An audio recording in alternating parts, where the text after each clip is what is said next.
रामनगर धूमनगर कोना कानी, रामनगर धूमनगर कोना कानी, भौजी के गाल पर सोना चानी जोगिरी छारा रा सारा रा सारा रा। राम खेले होली लक्ष्मण खेले होली, राम खेले होली लक्ष्मण खेले होली, लंका गढ़ में रावण खेले होली, लंका गढ़ में रावण खेले होली। राम खेले होली लक्ष्मण खेले होली, राम खेले होली हो,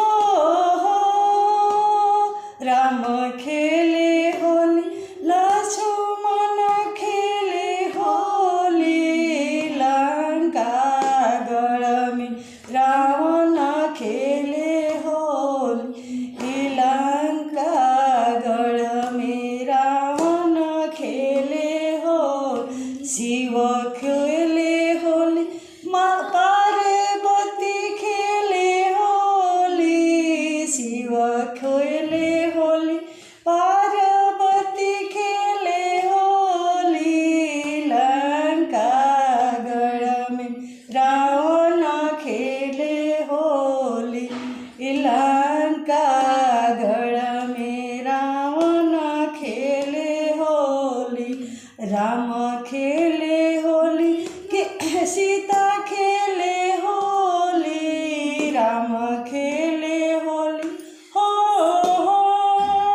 राम खेले होली संग सीता खेले होली, लंका गढ़ में रावण खेले होली, लंका गढ़ में रावण खेले होली।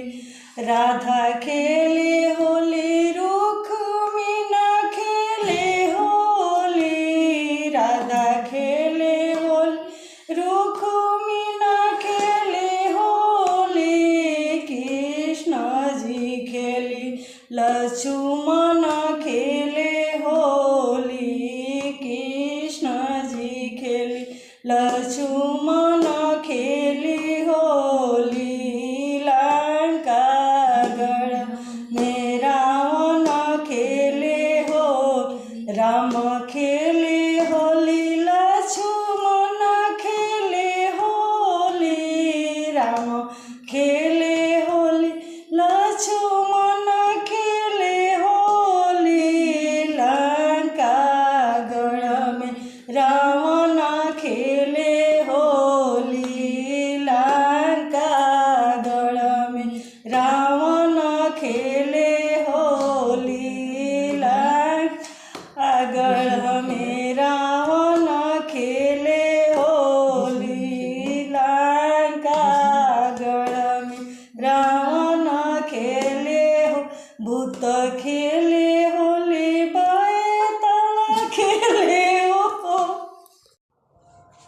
लेके खोइछा में अबीर, होली खेले चलली भवानी, लेके खोइछा में अबीर, होली खेले चलली भवानी, लेके चलली भवानी, लेके चलली भवानी, लेके खोइछा में अबीर, होली खेले चलली भवानी, लेके खोइछा में अबीर, होली खेले चलली भवानी। पहिला होली कलकत्ता में खेलली, पहिले होली कलकत्ता में खेलली, काली मैया भैली लाले लाल। होली खेले चलली भवानी, काली मैया भैली लाले लाल। होली खेले चलली भवानी, लेके खोइछा में अबीर। होली खेले चलली भवानी, दूसरा होली जम्मू में खेलली। दूसरा होली जम्मू में खेलली, वैष्णो देवी भैली लाले लाल।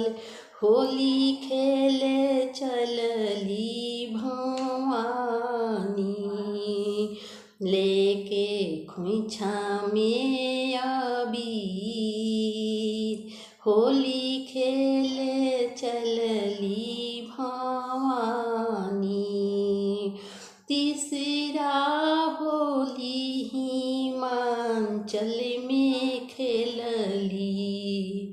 तीसरा होली हिमाचल में खेलली, ज्वाला मैया भैली लाले लाल। होली खेले चलली भवानी, लेके खोइछा में अबीर। होली खेले चलली भवानी, लेके खोइछा में अबीर। चौथा होली पटना में खेलली। चौथा होली पटना में खेलली, देवी मैया भैली लाले लाल। पटन देवी मैया भैली लाले लाल। होली खेले चलली भवानी, लेके खोइछा में अबीर। होली खेले चलली भवानी, पांचवा होली विंध्याचल में खेलली। विंध्यवासिनी मैया भैली लाले लाल।